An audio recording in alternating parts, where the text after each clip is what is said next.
Hi guys, welcome to another beer review. Venturing once again into the Mikkeller Beer Club series, and this is a collaboration with Flying Couch, who I'm not too sure. Oh, out of Denmark, and I think I've had maybe one or two beers from Flying Couch, but I can't really remember. But yeah, this is a can of the fake New Englander. Lovely 330ml can. Nice design on it. And this is clocking in at 5.4%. So this is, from what I can gather and what I remember, is a Pilsner. Yeah, a double dry hop Pilsner. Hopped with Simcoe, Citra, Mosaic, Galaxy and Amarillo. So regular viewers of the channel know that sort of like hoppy lagers are more miss than hit for me, just because I love, traditional sort of pilsners. I love Heller's beers. I love Dunkel's, Doppelbock's. I like the purity of some of those beers when they're brewed properly. But given the fact that Mikkel is a massive fan of the pilsner style, it does give me some hope. But I am worried that this will be one of those examples where, because it is a really hoppy beer and then it's only got a pilsner body, the flavours don't really carry over and it becomes quite an unsatisfying drinking experience. But we shall give it a fair crack.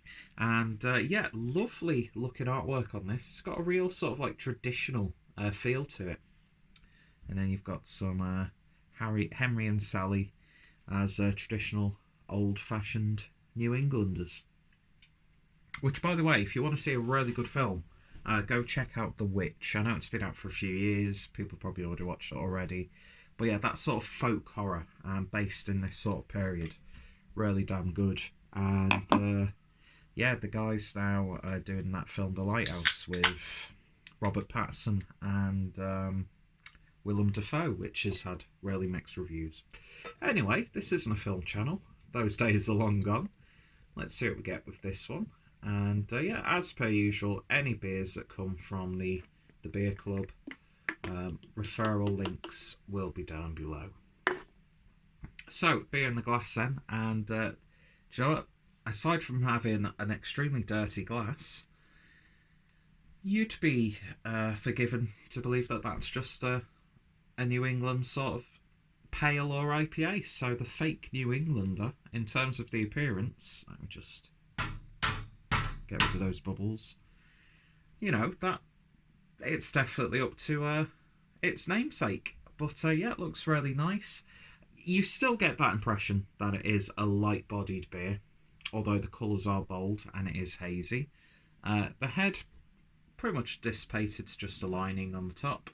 But yeah, it's looking really nice, sort of tropical mango, peach puree, that sort of thing. So let's see what we get on the nose. Decided to actually shoot a video with direct light source facing me and no light source behind me, so hopefully there'll be a bit more of a quality jump. And I also realised that I was not recording in 1080p because I had the beauty setting put on, which it's going to take more of a setting to make me look at least presentable on camera.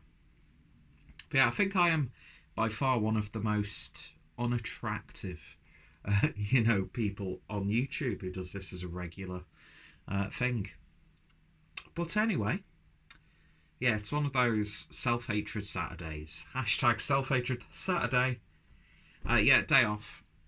And I thought I'd have a few beers. I'm trying to stick to that routine now with not drinking in the week. Or if I do, it's on the eve of a day off or on the day off. And basically just having the odd drink when I have the free time. But yeah, I always say that, but I end up drinking, like fucking Nick Swartzen or something like that. Not that I get to that level. I never get like really plastered. Do you know what I mean? I just don't like getting to that because the next day is going to be awful. But yeah, I do drink way too much and I need to sort my life out. But yeah, this is looking damn good. Perfect antidote to this gloomy day, although I do like this time of year, has to be said. So let's see what we get on the nose. Big, citrusy, chewy characters there. I was going to list off all the citrus fruits that I list off in every video. Yeah, big lime, big lemon, piffy blood orange, fleshy grapefruit, then you've got the rind of grapefruit. What's the difference, really? What's the difference on the nose between the rind of a grapefruit and the flesh of a grapefruit? It's the same fucking thing. But yet we make those sort of differences to make ourselves look like we know what we're talking about when it comes to beer. But yeah, it is very citrusy. And then, you know, the hops. The Citra is screaming in this. You do get the very sort of tropical tones from the likes of Mosaic and Amarillo. But yeah, I'd say it's more primarily a citrusy sort of aroma, which I do like. I do love a citrusy smelling IPA. But it's got a little bit of tartness there as well. A little bit of sharpness. But it smells damn good, so let's give it a taste. Cheers.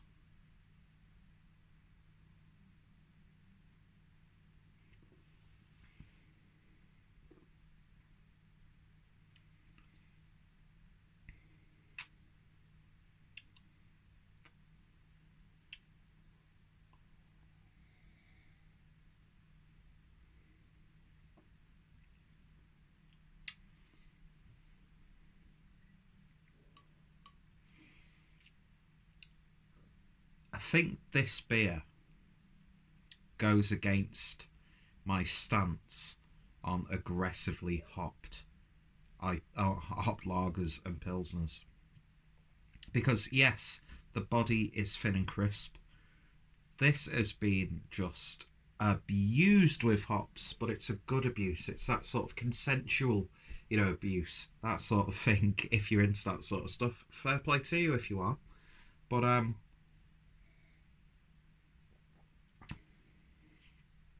and you know what? This is like the most genuine fruit juice tasting beer that I've had in a long time.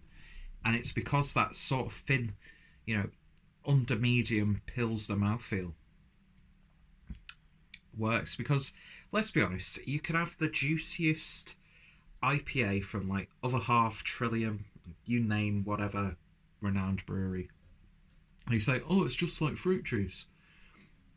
But the consistency is more like going on to a bit of a bulkier, you know, because if you squeeze a lemon, it's not going to be a chunky, you know, gloopy sort of flavour. If you squeeze a blood orange, if you squeeze these fruits and you just get the juice, it's going to be thin. It's going to be a thinner juice unless you've got a bit of pulp in there. But we always get this pressure of like double IPAs. Do you know what? I think, before I carry on, this is like... I don't think it was intended to be as boundary pushing and as philosophical, but this is one of those beers that could really spark a debate, because I'm drinking this, and those fruity, genuine hoppy flavours you get from the hops, that sentence didn't make sense, are really coming through, and that lighter mouthfeel is making it feel like it's actual juice.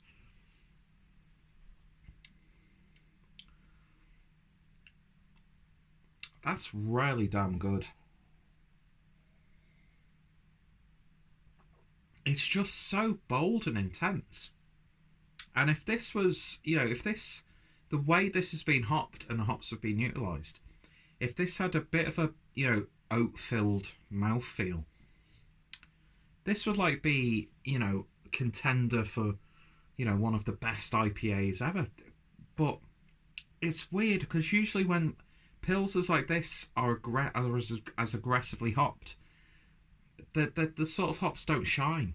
They just can't find a place within that mouthfeel of a pilsner, and it just becomes like a wishy-washy, like a subpar pale ale.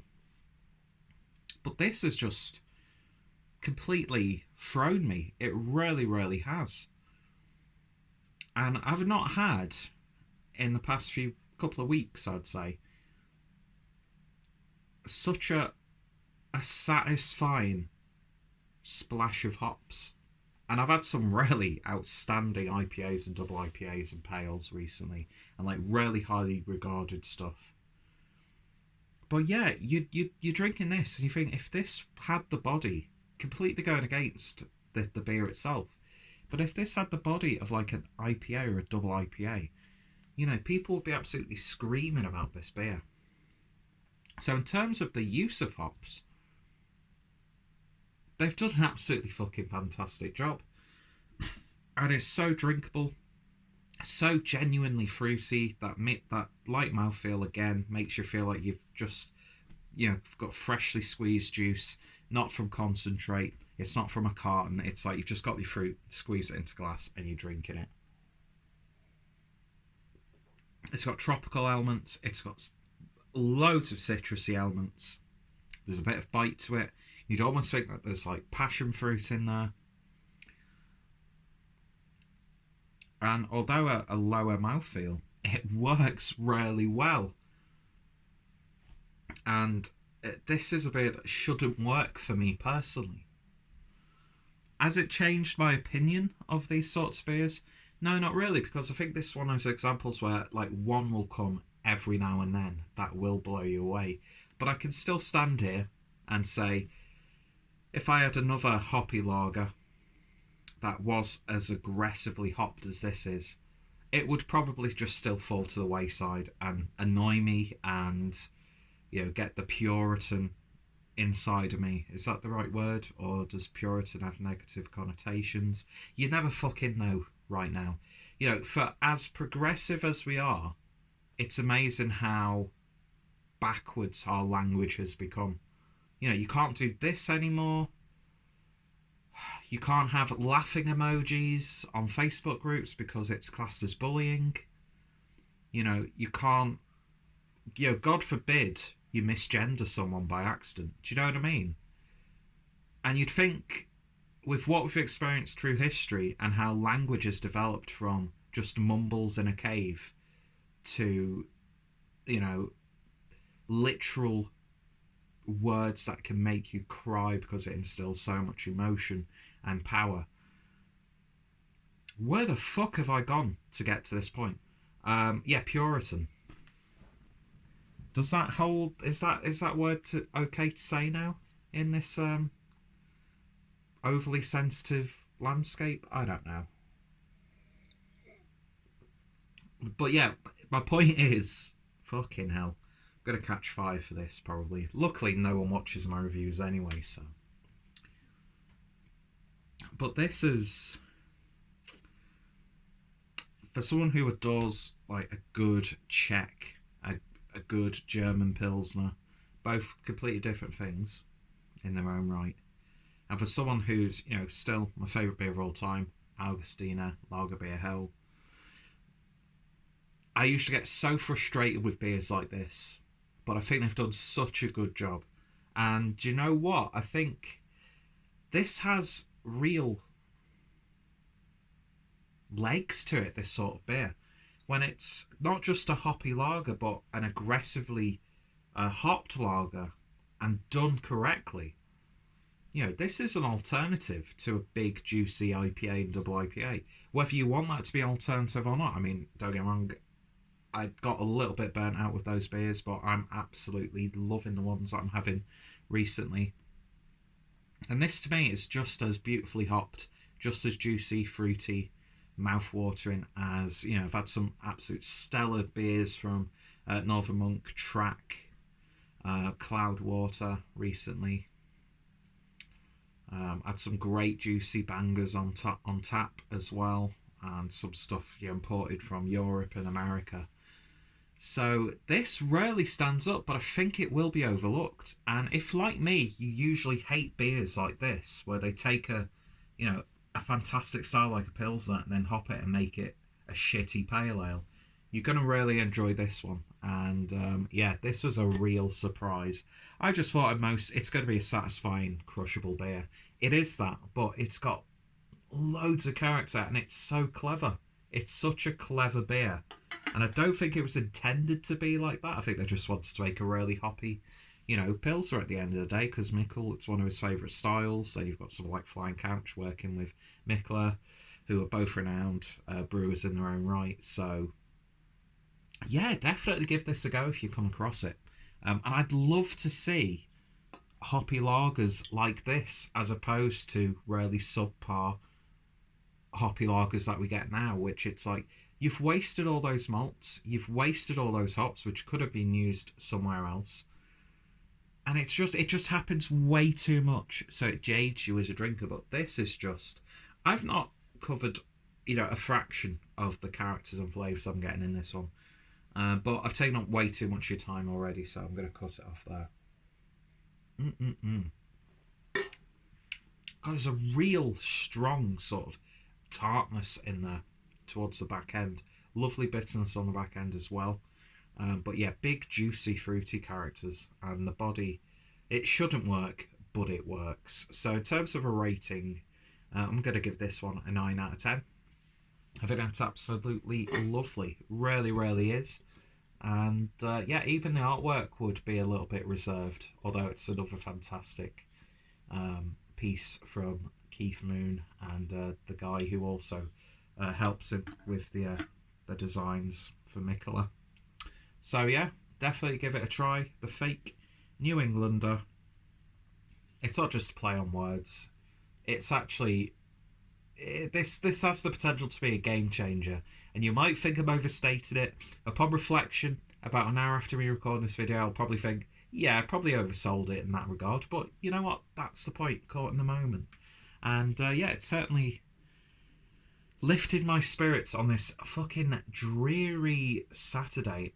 It's one of those things where I'm at that point now where I'd much rather be in work than have a day off, because, I'm not going to Manchester like I usually do, because I spend way too much money in Manchester, and Christmas is coming up, and I'm also going down south, which I still need to buy tickets for. So, I'm having to be stuck in the house. It's fucking boring. So, yeah, having a beer like this, I've got some rye bread and some really strong cheddar on the go as well. This is what it's all about, and I'll probably have a couple more beers later on. So, yeah, anyway, thank you for watching this video, and I shall hopefully see you all later. Cheers.